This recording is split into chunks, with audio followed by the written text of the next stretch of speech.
ጤና ይስጥልን ተመልካቾች እንዴት አምሽታችኋል? ለኢቲቪ 57 ወደ ያዝናቸው የስፖርት ጉዳዮች አለፍን። ሲንቄ ባንክ አጋራችን ነው፣ እናመሰግናለን። ሰለሞን አባቡ ከስፖርት ዜናዎቹ ጋር አብሬያችሁ ቆያለሁ።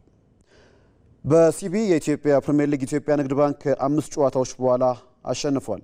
የኢትዮጵያ ንግድ ባንክ በሲቢ የኢትዮጵያ ፕሪሚየር ሊግ የ10ኛ ሳምንት ጨዋታ አርባ ምንጭ ከተማን ዛሬ 3-1 አሸንፏል። የማሸነፊያ ግቦቹን አዲስ ግዴ 2 እና ሳይመን ፒተር ተጨማሪውን አስቆጥሯል።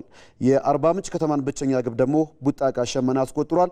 ውጤቱን ተከትሎ ኢትዮጵያ ንግድ ባንክ ነጥቡን 11 በማድረስ ከ13ኛ ወደ 9ኛ ደረጃውን ከፍ አድርጓል። ንግድ ባንክ ባለፉት 5 ግጥሚያዎች አንድም ጨዋታ እንዳለማሸነፉ ጫና ውስጥ ገብቶም ነበር። በ3 አቻ ሲለያይ በ2 ሽንፈቶች ሽንፈት አጋጥሞታል። ሌላኛው ደካማ ጅማሩ ያደረገ ያለው አርባ ምንጭ ከተማ በ5 ነጥብ የደረጃ ሰንጠረዡ ግርጌ ላይ ለመቆየትም ተገዷል። በሌላኛው የዛሬ ጨዋታ ምድረገነት ሽረ ከባህር ዳር ከተማ ጨዋታቸውን ያለ ግብ ባዶ ለባዶ አጠናቀዋል። በአሁኑ ሰዓት ላይ እየተደረገ ባለው ጨዋታ መቀለ ሰባ እንደርታ 1-0 በሆነ ውጤት ሀዲያ ሆሳዕናን እየመራ ይገኛል። ተመስገን ተስፉ ነው ለመቀለ ሰባ እንደርታ ብቸኛዋን ጎል ከመረብ ያገናኘው። በኢትዮጵያ ሴቶች ፕሪሚየር ሊግ የ13ኛ ሳምንት ጨዋታ ኢትዮ ኤሌክትሪክ መሪነቱን ያጠናከረበትን ውጤት አስመዘገበ። ጨዋታውን ረፋድ 4 ሰዓት ላይ በአቤ ቢቂላ ስታዲየም ከአዳማ ከተማ ጋር ያደረገው ኢትዮ ኤሌክትሪክ 2-0 በሆነ ውጤት አሸንፏል። ዙፋን ደፈርሻና ዳግማዊ ሰለሞን ግቦቹን አስቆጥሯል።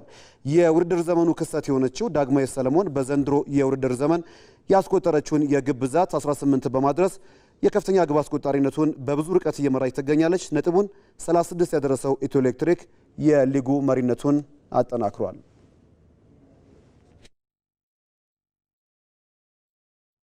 የኢትዮጵያ ቴሌቪዥን ከአፍሪካ ዋንጫ ጋር የረጅም ጊዜ ትስስር አለው። ከ4 አስርት ዓመታት በላይ የቀጥታ ስርጭት ሽፋንም አግኝቷል። የእነዚህ ያለፉ ዓመታት የአፍሪካ ዋንጫ ጉዞና የኢትዮጵያ ቴሌቪዥን ትስስር ምን ይመስላል ሲል እድሪስ አህመድ በተከታዩ ዘገባ የሚያስቃኘን ይሆናል። ኢትዮጵያ እንደዚህኛው ልጇ ይህኛውንም በዚያ ዘመን ለአፍሪካ ይሁንሽ ብላ በረከተችላት። ያ ልጇም እግር ኳስን ተጫወታት፣ መራትም። ስለ አፍሪካ ሆኖ ከፊት ቆመ። የአህጉሩ ሰዎች ይዘው ዘመን ያሻገሩትን ተቋምም ግዙፍ የእግር ኳስ ውድድርም ከአፍሪካዊ ወንድሞቹ ጋር ሆኖ መሰረተ። ከውድድርነት ላለፈ ሚናው አፍሪካ ሁሉ ይገባታል ሲሉ ሱዳን ላይ አንድ ያለውን ታሪክ ተከሉ። በጂብራልታሩ አለት ይርነቃቸው ተሰማ ውለታ ወደ አፍሪካ እግር ኳስ ዋንጫ ምስረታ 68 ዓመታት ወደ ኋላ ወደ አፍሪካ ቀንዷ ሱዳን፣ ወደ አፍሪካውያኑ ዋንጫ መነሻ ምድር፣ ወደ ጥንታዊቷ የኑቢያ ስልጣኔ መናገሻ ሁሉም የአፍሪካ ዋንጫ መቼት ከዛ ይጀምራል። የአፍሪካና የመላ ጥቁር ህዝቦች የነጻነት ቀንዲሎ ሀገር ኢትዮጵያ ከግብፅና ሱዳን ጋር ሌላ አፍሪካዊነትን የሚያጎላ መልክ ይሆናል ብላ ለነገ ያኖረችው መድረክ በውጣ ወረዶች መሃልም አብቦ እያፈራ ውሎ አድሮም እየጎመራ 35 ሊል ነው። በዚህ መንገድ ያለፉ በ34 የትላንቱ የታጨቁ የድልና የሽንፈት ዜናዎች ዞሮ የሚመለከቷቸው ትዝታዎችም ነበሩ። ነበር ለካ እንዲህ ቅርብ ኖሯልን ህልው ያደረጉት እያንዳንዶቹ ቅጽበቶች እንደ ጊዜያቱ በሩቅ ርቀት የቆሙ እየራቋቸው የሚሄዱ አይደሉም። በትውልዶች መሃል ቀን ጠብቀው በአእምሮ ውል የሚሉ የትላንት ያክል ቅርብ የሆኑ ናቸው።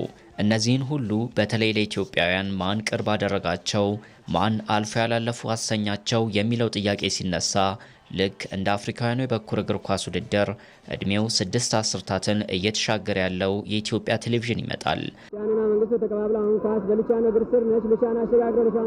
ከቀድሞ ቀዳማዊ ኃይለ ሥላሴ ስታዲየም እስካሁኑ የአዲስ አበባ ስታዲየም በእያንዳንዱ እግር ኳሳዊ ሁነቶች ለኢትዮጵያውያን አይንም ጆሮም ሆኗቸዋል። በትላንትም በዛሬም የፓን አፍሪካኒዝሙ ጥንስስ ልሳን የመድረኩ መስራቿ ኢትዮጵያ 3ኛውን የአፍሪካ ዋንጫ በእነ መንግስቱ ወርቁና ሉቺያኖ ቫሳሎ ቡድን እዚሁ አስተናግዳ እዚሁ ስታስቀር ደግሞ 6ኛው እንዲሁም 10ኛው አፍሪካ ዋንጫዎች ወደ ኋላ ተመልሶ በትውስታ በተደጋጋሚ ዘክሯቸዋል። በየዘመናቱ እንዲህ ነበሩ ብሎ አስታውሷቸዋል። አቶ ይድነቃቸው ተሰማ በዛሬው ዕለት የኢትዮጵያ ቡድን ከኡጋንዳ ጋር ሲያመጣጥኑት ምን አይነት ውጤት አይተውበታል? የኢትዮጵያ ፉትቦል መቼም ድሮም እንደምናምንበት የቴክኒክ ደረጃው ከምስራቅ አፍሪካ ሀገሮች የበለጠ ነው። ፈርተነው የነበረው የሰውነት ጥንካሬና የልምምድ ጉድለት በዚህ የተነሳ ይሸነፋሉ ብለን ነው እንጂ በፉትቦል ብልጫ ኢትዮጵያ እንደምትበልጥ እናውቃለን። ዛሬ ያደረጉት ጨዋታ በእውነት ካሰብነው በላይ ነው። ለሁላችንም ከፍ ያለ ደስታ ሰጥቶናል። የፈረንሳዩ ዓለም አቀፍ የቴሌቪዥን ስርጭት ተቋም ቻናል ፍራንስ ኢንተርናሽናል እዚህ ጋር ድልድይ ሆኖ ይመጣል። 1982 የሊቢያ አፍሪካ ዋንጫ የቀጥታ ስርጭቶቹ ጅማሮ ነው። ምንም እንኳን ከዚህ አፍሪካ ዋንጫ ጀምሮ ኢትዮጵያ በመሰረተችው የአፍሪካ ዋንጫ ባይቷር ሆና ብትዘልቅም በቴሌቪዥን መስኮቶች ግን ቤተሰብ ሆና ቀጠለች። የሰሜንና ምዕራብ አፍሪካ ሀገራት በአመዛኙ የመድረኩን የበላይነት የወሰዱባቸው እነዛ ዓመታት እያንዳንዶቹ የውድድሮቹ ትዕይንቶች በቴሌቪዥን መስኮቶች በኢትዮጵያውያኑ እግር ኳስ አፍቃሪያን የትዝታ ማህደር እንደየዘመን ፈርጃቸው እንዲሰደሩ ሆኗል። በየትውልዶቹ የመጡት አይረሴ ብሔራዊ ቡድኖች በመድረኩ ያንጸባረቁት ኮከቦች ሁሉም 2 ዓመት ጠብቆ በሚመላለሰው መድረክ አብረው ተመላልሰዋል። የኢትዮጵያ የአፍሪካ ዋንጫ የመጨረሻ ተሳትፎና የመድረኩ የቀጥታ ቴሌቪዥን ስርጭት ጅማሮ ግጥምጥሞሽ በ1982ቱ የሊቢያ አፍሪካ ዋንጫ እንደጀመረ ከ31 ዓመታት በኋላ ሊያበቃ ደረሰ። ኢትዮጵያ በደቡብ አፍሪካዊ አፍሪካ ዋንጫ ስትመጣ ከ8 ዓመታት በኋላም በ33ኛው መድረክ ካሜሮን ላይ ስትመለስ ኢቲቪ ነበር። እነሆ በ35ኛው የአፍሪካ ዋንጫ መጀመር ደጃፍ ላይ ቆመን ኢቲቪ በመድረኩ ያስቀራቸውን ትዝታዎች መቁጠር ከጀመርን ቁጥር ስፍር የሌላቸው ሆነው እናገኛቸዋለን። በርካታ ባለድሎች፣ አይረሴ ኮከቦች፣ ድንቅ ግቦችና የደስታ መግለጫዎች፣ ድሎችና ሽንፈቶቹ ያስከተሏቸው ልብ ሰባሪ ሐዘኖች በአፍሪካውያኑ ዋንጫ ትላንቶች እንዳይረሱ ሆነው ታትመዋል። አሁንም ይቀጥላል። በአንጎላ ሉዋንዳ የተካሄደ በሚገኘው 4ኛው የአፍሪካ ወጣቶች ጨዋታ በክብደት ማንሳት ለመጀመሪያ ጊዜ ኢትዮጵያን የወከሉት መንትያ ተማማቾች የብርና የናስ ሜዳሊያን አሸንፈዋል። ከቤኒሻንጉል ጉሙዝ የተገኙት የፈንጂና ኤቶሬ በወጣቶች ኦሎምፒክ ጨዋታዎች በክብደት ማንሳት ያስመዘገቡት ሜዳሊያ ለኢትዮጵያ በወጣቶች ጨዋታ ለመጀመሪያ ጊዜ የተገኘ ታሪካዊ ሜዳሊያም ሆኗል። በአንጎላ ሉዋንዳ የፈንጂ በ63 ኪሎ ግራም እንዲሁም የብር ሜዳሊያን አሸንፋለች። ኤቶሬ ደግሞ በ45 ኪሎ ግራም የናስ ሜዳሊያን ነው ማሸነፍ የቻለችው። ዘገባው የባልደረባችን ፉአድ ኢድሪስ ነው። ወደ አፍሪካ ዋንጫው ስንመለስ በአፍሪካ ዋንጫው ታሪክ 12 ጊዜ ለፍጻሜ ደርሰው 8 ዋንጫዎችን አሳክተዋል ካሜሩንና አይቮሪ ኮስት። ሁለቱ ሀገራት በመጨረሻው ምድብ 6 ከጋቦንና ሞዛምቢክ ጋር ተደልድለው ለተጨማሪ ድል ሞሮኮ ከትመዋል። ነፃነት ጫን ያለው የምድብ 6 ሀገራትን ፉክክር እንደሚከተለው ያስመለክተናል። ከባለፉት 34 ዓመታት የመድረኩ ጉዞ 12 ጊዜ ለፍጻሜ ደርሰው 8ቱን የአፍሪካ ዋንጫዎችን የግላቸው ያደረጉ ሀገራት የተገናኙበት ምድብ ነው የመጨረሻው ምድብ 6። በዛሬ የምድብ ዳሰሳችንም በመጨረሻው ምድብ ላይ የሚገኙ ሀገራትን አይቮሪ ኮስት፣ ካሜሩን፣ ጋቦንንና ሞዛምቢክን ይመለከታል። በዚህ ምድብ 6 ሁለቱ ሀገራት ካሜሩንና አይቮሪ ኮስት 12 ጊዜ ለፍጻሜ የደረሱ ሀገራት ሲሆኑ በተደጋጋሚ የመድረኩን ክብር ተጎናጽፈዋል። ከ2 ዓመት በፊት የተከናወነውን ዋንጫ ያሸነፈችው አይቮሪ ኮስት በታሪክ 4ኛ ዋንጫዋን ለማሳካት ወደ ሞሮኮ አቅንታለች። ከባለፉት 5 መድረኮች በሁለቱ የዋንጫው ባለቤት የሆነችው የዲዲየር ድሮግባና የሌሎች ከዋክብት ተጫዋቾች ሀገር አይቮሪ ኮስት ዘንድሮም ከተጠባቂዎቹ መካከል ትገኛለች። በኤመርሰን ፋይ የተመራች አምና ለዚህ ክብር የበቃችው ሀገር የማንቸስተር ዩናይትዱ አማድ ዲያሎን ጨምሮ ፍራንክ ኬሲ፣ ሴባስቲያን ሃሌ፣ ዊልፍሬድ ዛሃም፣ ያን ዲያሞንዴና ኢብራሂም ሳንጋሬን የመሳሰሉ ተጫዋቾችን አቅፋለች። የአፍሪካውያን ኩራት የበርካታ ከዋክብቶች መናኸሪያ የሆነችው ሌላኛዋ ሀገር ካሜሩን ከግብጽ ቀጥላ በተደጋጋሚ ዋንጫውን አሳክታለች። 7 ጊዜ ለፍጻሜ ደርሰው 5 ጊዜ ዋንጫውን ያሸነፉት የማይበግሩ አንበሶች በሁለት መንታ መንገድ ላይ ቆመው በመድረኩ ይሳተፋሉ። የፌዴሬሽኑ ፕሬዝዳንት ሳሙኤል ኤቶ ነባሩን አሰልጣኝ ማርክ ባሪን በማሰናበት ዴቪድ ፓጉን በመሾም የራሱን ስብስብ አዘጋጅተዋል። በሌላ በኩል ቡድኑን ለዓለም ዋንጫ ተሳትፎ ማብቃት ያልቻሉት ማርክ ባሪ የኤቶን ውሳኔ እንደማይቀበሉና በአገሪቱ ስፖርት ሚኒስቴር እንደተቀጠሩ ሁሉ ስንብታቸውን በዛ መንገድ መሆን እንዳለበት ገልጸው ከመጀመሪያው ስብስብ ውጪ የሆኑትን ተጫዋቾችን ኦናናን፣ አቡበክርንና ቹፖሞቲንግን አካተው የራሳቸውን ስብስብ አሳውቀዋል። በዚህም ውጥረት ውስጥ የምትገኘው ካሜሩን ሁለት መንታ መንገድ ላይ ቆማ በማንቸስተር ዩናይትዱ ብሪያም ቤሞ በብራይተኑ ካርሎስ ባሌባ እየተመራች ለሌላ ድልና ስኬት ትጠበቃለች። የዓለም ዋንጫ ተሳትፎ ለጥቂት ያጣችው ጋቦን በዚህ ምድብ ስር ትገኛለች። በዓለም ዋንጫው ማጣሪያ አስደናቂ ብቃቷን ያሳየችው ሀገር ለ7 ጊዜያት በመድረኩ ብትሳተፍም ጥሩ ስኬት ማስመዝገብ አልቻለችም። በባለፉት 3 የመጨረሻ ውድድሮች መሳተፍ ያልቻለችው ጋቦን በፔር ኤምሪክ ኦባሚያንግና በማሪዮ ሌሚና እየተመራች ጠንካራ ፉክክር ታደርጋለች ተብሎም ይጠበቃል። በአፍሪካ ዋንጫው በተደጋጋሚ ከተሳተፉት ሀገራት መካከል አንዷ የሆነችው ሞዛምቢክ በዚህ ምድብ 6 ስር ትገኛለች። 10 ዓመታትን ጠብቃ 2023 ላይ ወደ ውድድሩ ተመልሳ ዳግም የሞሮኮን ትኬት አስቀድማ የቆረጠችው ሞዛምቢክ በሁሉም ተሳትፎዋ ከምድቡ ብትሰናበትም በስድስተኛዋ ተሳትፎ ከቀደመው ውጤት የተሻለውን አስባ ሞሮኮ ተገኝታለች። የምድቡ የመጀመሪያ ጨዋታ ታህሳስ 15 ሲደረግ አይቮሪ ኮስት ከሞዛምቢክ፣ ካሜሩን ከጋቦን ይገናኛሉ። የምሽት የስፖርት ዜናዎቻችን ቀጥለዋል። የአውሮፓ ሊጎች የሳምንቱ ተጠባቂ ጨዋታዎች በሳምንቱ መጨረሻ ቀናት ይከናወናሉ። በእንግሊዝ ፕሪሚየር ሊግ ቶተናም ከሊቨርፑል ሲጫወቱ፣ በጣሊያን ሴሬ ጁቬንቱስ ከሮማ የሚያደርጉት ጨዋታ ከወዲሁ ትኩረትን አግኝቷል። ምረት ተስፋዬ ጨዋታዎቹ እንደሚከተለው ተመልክታቸዋለች።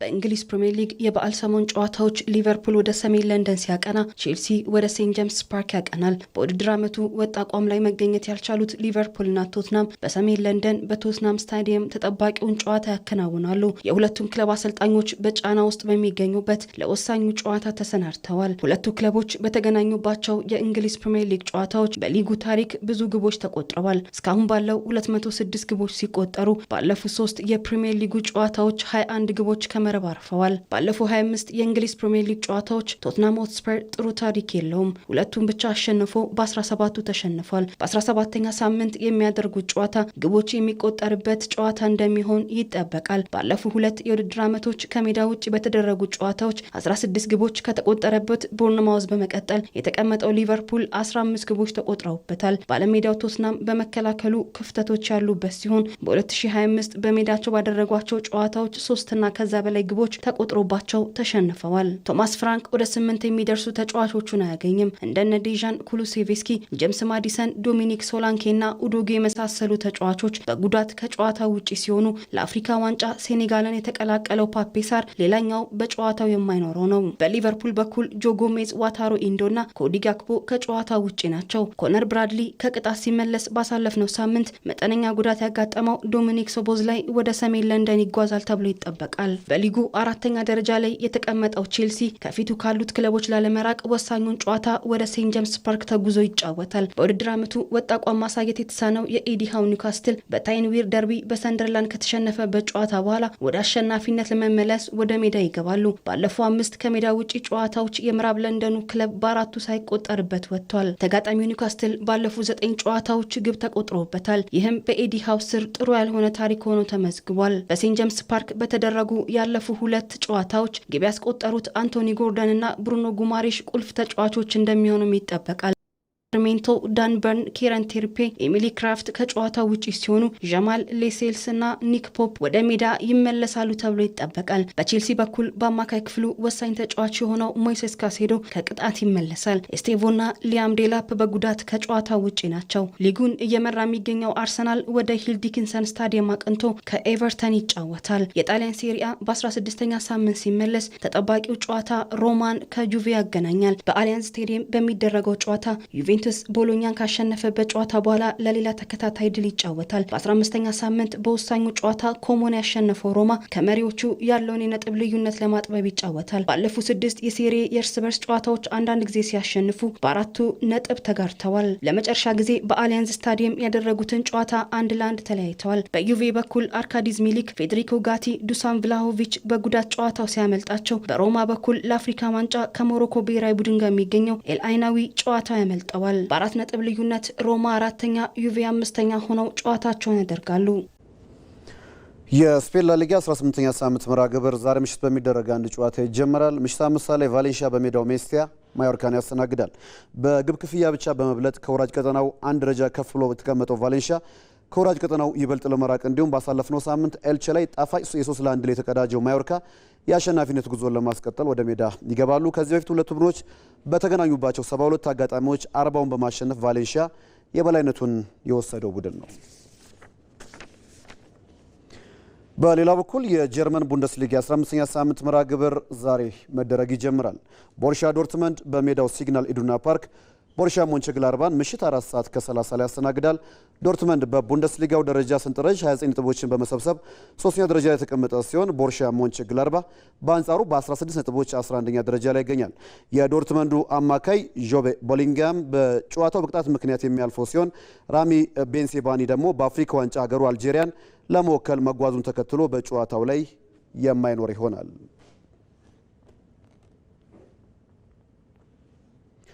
ለኢቲቪ 7 ያዝናቸው የስፖርት ጉዳዮቻችን ይህን ይመስላሉ።